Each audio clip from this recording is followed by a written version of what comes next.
CM Jagan గారు land title act అని కొత్తగా తీసుకొచ్చారు కదా మేడం. మా భూములు మా పేరు మీద ఉన్నాయో లేదో చెక్ చేసుకోవడానికి ఈసీ కోసం మీ సేవకు వచ్చాం మేడం.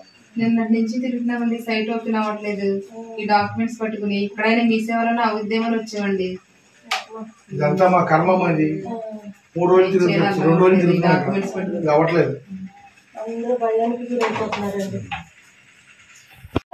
జగన్మోహన్ రెడ్డి పెట్టిన ఈ ల్యాండ్ టైటిలింగ్ యాక్ట్ వల్ల ఈ రోజు మన రాష్ట్రంలో ప్రజల ఆస్తులు భూములు అన్ని కూడా అసలు వాళ్ళ పేరుదే ఉన్నాయా లేదా వేరే వాళ్ళ పేరు మారిపోయిందా అని ప్రజలందరూ కూడా భయాందోళనకు గురవుతూ ఈ రోజు ఈ మీ సేవల చుట్టూ ఆఫీసుల చుట్టూ తిరుగుతూ వాళ్ళ పేరుదే ఉన్నాయా లేదా అని ఈసీలు చేయించుకోవాల్సిన పరిస్థితి మన రాష్ట్రంలో ఈ రోజు దాపరించింది.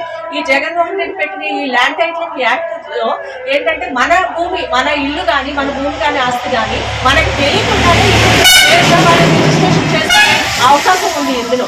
ఎందుకంటే వాళ్ళు పెట్టిన ఆఫీసర్ల దగ్గరికి వెళ్ళి నా యొక్క ఇల్లుని అది నా ఇల్లు అని ఇంకొక అతని ఇల్లు రిజిస్ట్రేషన్ చేసుకుంటే అది అతని ఇల్లు అయిపోయే పరిస్థితి ఏర్పడుతుంది. తర్వాత నేను మళ్ళీ దాన్ని చూసుకుని నా డాక్యుమెంట్స్ అన్ని పట్టుకుని అతని దగ్గరికి వెళ్ళి చూపించుకుని ఇది మా ఇల్లు అండి, అతని ఇల్లు కాదు అని చెప్తే అతను మీదే అని నిర్ధారించడానికి అతను ఎన్ని సంవత్సరాలు కాలయాపన చేసినా గానీ అతను నిర్ధారించే వరకు మనం కోర్టుకు కూడా వెళ్ళలేని పరిస్థితి ఈ రోజు ఈ యాక్ట్ ద్వారా ఉంది.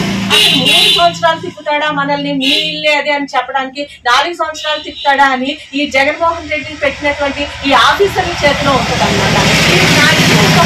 అతను నా ఇల్లు రిజిస్ట్రేషన్ చేసుకున్న అతను అది ఆఫీసర్ని ఇన్ఫ్లుయెన్స్ చేసి ఇది అతని ఇల్లే కనుక ఇది అతనిదే నీది కాదని ఒక మాట చెప్పిస్తే కనుక అది ఎన్ని సంవత్సరాలు పట్టినా కూడా అది మనం చిన్న చిన్న కోర్టులకు కూడా వెళ్లకుండా అతను 5 ఏళ్ల తర్వాత ఆ మాట చెప్తాడా లేకపోతే 6 ఏళ్ల తర్వాత ఆ మాట చెప్తాడా వేచి చూసి ఆ మాట చెప్పిన తర్వాత మనం డైరెక్ట్ గా హైకోర్టుకే వెళ్లే అవకాశం తప్ప ఈ చిన్న కోర్టులకు వెళ్లే అవకాశం లేదు. ఎంత దుర్మార్గమైన పరిస్థితి, ఎంత దుస్థితి ఈ రోజు ఈ యాక్ట్ వల్ల మనకందరికీ కూడా ఈ యాక్ట్ వల్ల ఈ పరిస్థితి ఏర్పడింది. మనం ఏ పాపం చేసి ఒక్క ఛాన్స్ అంటే ఈ జగన్మోహన్ రెడ్డిని అధికారంలోకి తెచ్చామో ఈ రోజు మన ఆస్తులను కూడా రాత్రి నిద్ర లేకుండా కాపాడుకోవడానికి మనం ఎంత తాపత్రయపడినా కూడా మనకు తెలియకుండానే ఇంకొకరు కొట్టేసే అవకాశం ఈ యాక్ట్ లో ఉంది. కాబట్టి రాష్ట్ర ప్రజలందరూ కూడా అర్థం చేసుకోండి.